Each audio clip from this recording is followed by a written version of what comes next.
It's the Wait a Minute Show. Bruh, ain't that right, Lil Pan? Wait a minute. Book it. Really? Really? The Wait a Minute Show with your host, Jolani J.B. Bodie.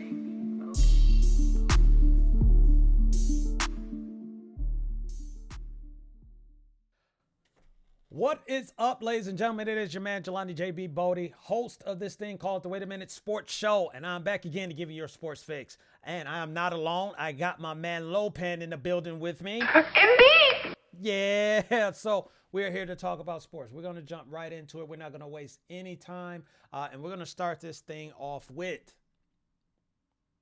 Eagles-Bills, right? Eagles-Bills.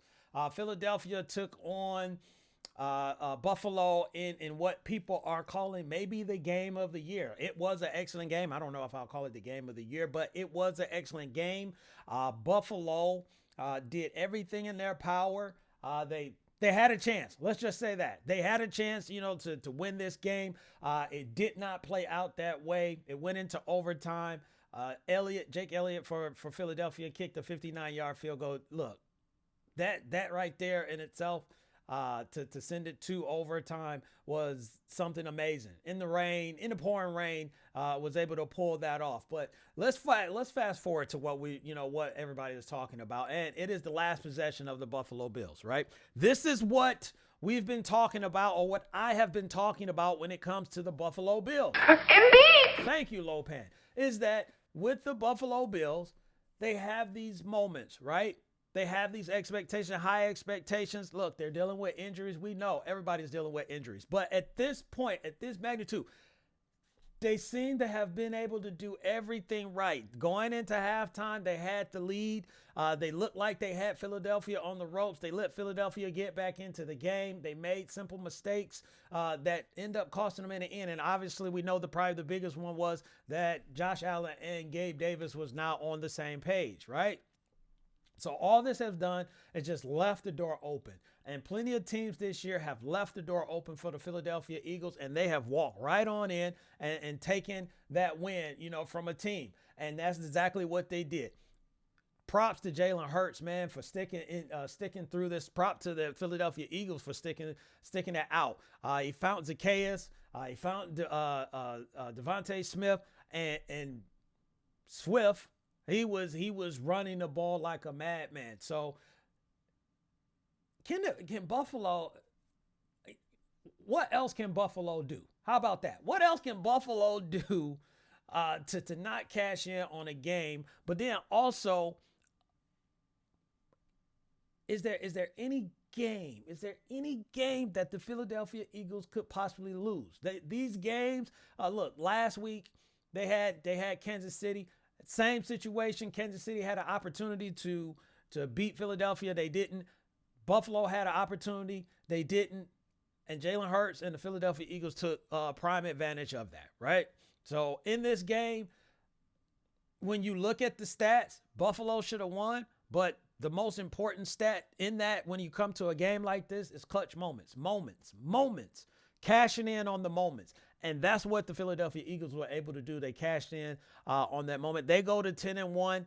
They're in the lead in the NFC. Actually, they got the best record in the NFL right now. So we'll talk about it later in the show. But who's the most dangerous team? Who's the team that everyone needs to fear or be worried about? Is it the Philadelphia Eagles? Could it be somebody else? Maybe. But we'll discuss that a little bit later on in the show. But props to the Philadelphia Eagles for pulling out another one, sticking through it with a close win against the Buffalo Bills. And now Buffalo, I think they sit 10th in the AFC.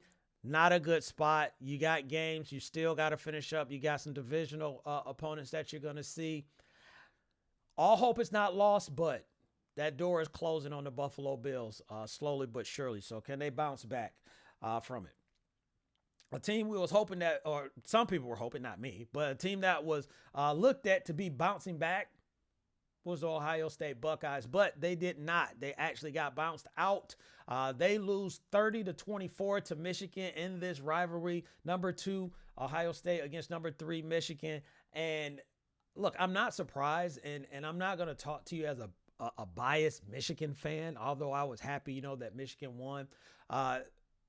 But this was a matchup that I looked at and I told people it was going to be closer than what it was last year, right? And it was. Michigan last year, ran up and down the field on Ohio State and embarrassed them. And they obviously remember that. They were not going to let that happen again. And I truly felt this was going to be a single possession game, and that's exactly where it came down to. Now, there's some things, that they could not stop. They couldn't stop Blake Corum. He got 2 touchdowns in this game. The defense from Michigan, they got turnovers as well. But it was surprising that Marvin Harrison wasn't as effective. Now, don't get me wrong. Michigan's defense is good, but I was just kind of surprised that Marvin Harrison wasn't as effective. And I really thought that's where the key was going to be. I'm going to be honest. I thought Marvin Harrison, it was Marvin's going to get his. We just got to make sure we stop everyone else. And they came up with the stops. They got, the win. Now this is, all about what happens next, right? Michigan is in the picture for the Big Ten championship. Obviously, they're looking towards the playoffs. You don't want to look past Iowa as who you're going to, take on.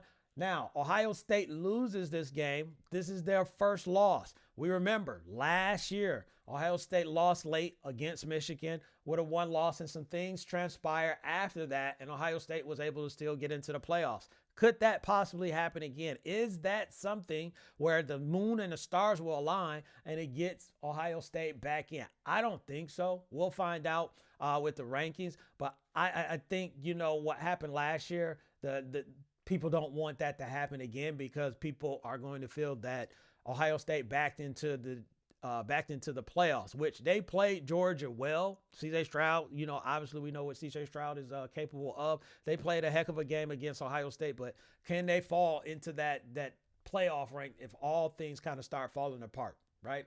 Will they be able to fall into that 4th spot? Now, Michigan, here's the thing for Michigan I'm going to say is that, and I was talking about this on another show, and they took care of business. They did what they were supposed to do. They need to take care of business against Iowa. Do not take them lightly.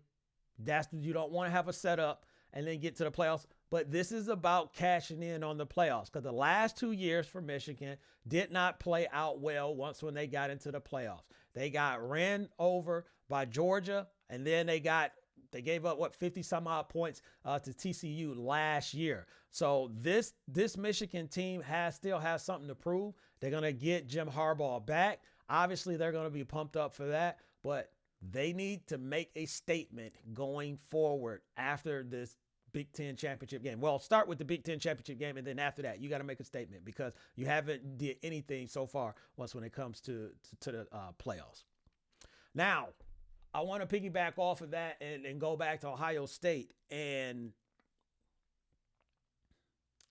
Ryan Day, right? Ryan Day loses another game to Michigan. He is 1-3. I want to say in this rivalry when it comes to Michigan and Ohio State, there has been people calling for Ryan Day to be on the hot seat. Should Ryan Day be on the hot seat after another loss to Michigan? And I'm just telling it to you as how it's done way before me, right? Way before JB was even thought of, is that Michigan, Ohio State, there are certain expectations when it comes to this rivalry. And if you start losing multiple games, yeah, you're on the hot seat. It just comes with it. So, yeah, at this point, Ryan Day should be on the hot seat because when you look at it, is that there's been one team that has stood in your way. I talked about last season how, people felt that Ohio State backed in. Well, part of that was because Michigan beat them. There's been one team that's been in your way. One team. And someone knows about that because Jim Harbaugh was on the other side of that not too long ago where he couldn't beat Michigan and they were ready to get him up out of there. Of course, things change. So, yeah, when it comes to the rivalry, when it comes to not only just the rivalry too, but it comes to the season, right? There's been this one team that has been a thorn in their you-know-what and has cost them the success that they've been looking for. You get highly recruited. You get, in the top class, you get all the talent. Look, Marvin Harrison and a bunch of other guys, came out of Chris Olave, Nick Bosa, Chase Young. The list goes on and on when it comes to Ohio State, players. So they're getting the talent. Are they cashing in? They're not cashing in right now. So, yeah, under the circumstances, Ryan Day should be on the hot seat at this point. Will he make it to next season? A part of me really wants to say, he'll get another shot. And then if they lose to Michigan again, then he's going to be gone. But I could be wrong when it comes to that. Embiid.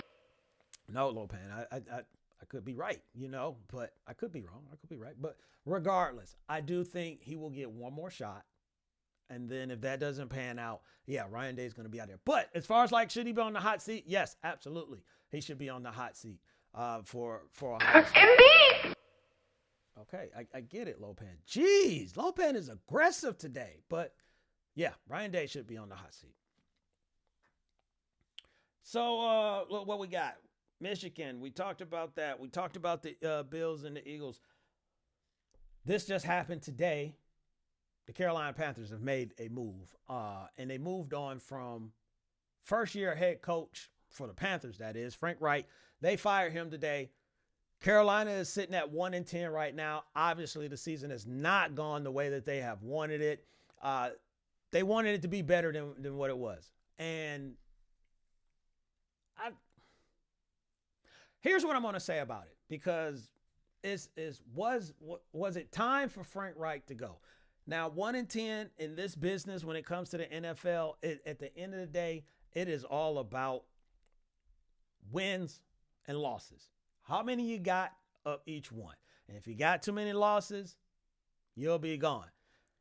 I'm going to say in this particular case, unless that they just felt that Frank Reich was not helping or developing Bryce Young, then he's got to go. But if you look at this team, they've went through coaches after coaches after coaches since they got the new owner in Tepper, right? And I just think I've seen this before where you're running through these coaches and you're like, I'm going to hit, on the next one. I'm going to hit on the next one. An NFL franchise is not, a Fortune 500 company or, some type of big private, firm or anything like that. You can't run it that way because you have so much turnover and you have so many different varieties or variables that are playing a part in it. You have to have and give that coach time to set that culture. Frank Reich is coming in to coach other people's players, right? They did the draft, but he's coaching other people's players. You got to at least give him a shot with that. You're not helping out Bryce Young because if Frank is gone, he was calling the plays, you're going to get another OC. And you're going to get another head coach, which means there's probably another system that Bryce Young needs to learn, right? In addition to all the other stuff that he's had trouble with the offensive line, they're in the middle of a transition of talent as well. There's guys that's there that we know are not going to be there in the next year or two, or probably at the end of this season. So they're in the transition period with that. I don't know if it was just the right time. 1-10 is horrible. Don't get me wrong, and it does look bad because you at least could say, well, we're going to be a top 3, top 4 pick. No. That's not going to happen because they traded their pick away to Chicago. So Chicago gets their pick because of the trade for Bryce Young. So this isn't, the greatest situation. So I do think maybe they should have, stuck it out. Like, again, if it's something that was going on, just that it was just like, you know what, Frank is not helping at all, then I get that. But keeping switching up, it's almost like Bryce is starting over again this year, and then he'll be starting over again next year when they get another head coach. That's just my thought on it. Last but definitely not least, we got to talk about who's the most dangerous team in the NFL. But before we do that, I got a message for you. Check it out. What's up, everyone? It is your man, Jelani JB Bodie, host of this thing called The Wait a Minute Show, but you see the decorations. It is time. It's the Wait a Minute Show toy drive that we do every year, and we are on year 11. Year 11, ladies and gentlemen. And so here's how it works, right? We raise money for kids at nonprofit organization Helping Hands of Paulding County, where we sponsor kids anywhere between the ages of 1 to 18 years old, and we get them what they want for the holiday season. But I need your help. I need your help to get that done. And the way that you can help, you go to thewaitaminuteshow.com. That's thewaitaminuteshow.com. Click on the toy drive button, and then you have your choices between PayPal, Cash App, or GoFundMe. And it doesn't matter. $1, $2, $5, it all adds up. I need your help. Last year, we raised over $3,000. This year, we're trying to get to $4,000. So again, go to thewaitaminuteshow.com, click on the toy drive button. $1, $2, $5, it doesn't matter. GoFundMe, PayPal, Cash App. You got your choice. I'll holler at y'all later.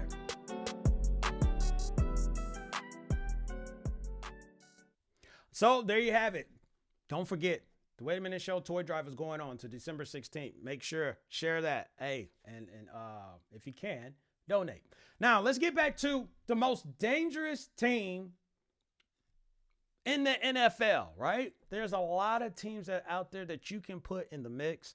You have Baltimore, who sits at, I think, 9-3, right now. You have Kansas City. You have the Eagles, you have the Lions, you have Miami, there's quite a few teams to consider, and they're all in the in a bunch right now, and I'm sure I left out some teams, so don't get mad at me. But the most dangerous team right now, getting ready to go into Week 13, that I feel is the team with the best record. And that's the Philadelphia Eagles. And it's not because they have the best record, right? The reason that I'm going to say that they're the most dangerous team that everybody has to worry about, and San Francisco is a close second, right? San Francisco is they're going to be a problem, but this is going to be so great because they're about to play each other in Week 13. But I got Philadelphia right now. I was talking about it earlier, right? Kansas City, they had Philadelphia right where they wanted them. Buffalo had them right where they wanted them. Washington, earlier in the year, had Philadelphia right where they wanted them. Even the New England Patriots at the beginning of the season, they had them right where they wanted them, right? And the Eagles had, struggled at some point, but they found a way to win. And there is something to be said about that as far as like that belief, that thought process, that mentality that a team has. And they believe in Jalen Hurts. And as long as Jalen Hurts is on the field, they believe that they got a shot and they got a chance. I'm going to say this just like I said about Alabama. You don't want it to click and then they start getting in a groove, because we're getting close to the end of the season. And if they start those mistakes that they're making or some of those struggles that they're having, they fix those. That's why, to me, that they're the most dangerous team, right? I do believe that San Francisco will be a formidable opponent, for them, that they would give them a run for their money. And we're actually going to get to see that, next week. But right now, as far as like when you have them pinned down, you have to seal the deal. And if you did not seal the deal, Philadelphia finds out a way to win a game. And there is something to be said about that. So that's why I'm going to put the Philadelphia Eagles number one right now for this week. Could change. We still got, a good sample size of football left, but San Francisco is right there on their heels. Baltimore is right there as well. There's a couple other teams. You never can leave out Kansas City when you got Pat Mahomes. I know they've had the dropsies and all that stuff in the second half performances where they aren't scoring points. There's another team as well if they put it together. But I just think right now in the driver's seat is the Philadelphia Eagles. And if you don't take care of them early, it's going to come back and bite you. And that's something to be said, about a team. So, ladies and gentlemen, there it is. That is the rest of our show, or the show, the end of our show. And I'm going to say this really quick again. Do not forget the Wait a Minute Show toy drive is running to December 16th. Check it out. Go to the website, thewaitaminuteshow.com, man. We appreciate anything. $1, $2, $5, and all of that. So, everybody, Have a good rest of your time. Enjoy whatever is going on right now, whether it's a game, life, an experience, whatever it is. Just make sure that you enjoy it. And I'll holler at y'all later. 2 things as always. Stay positive and push forward. Lopez, get us out of here.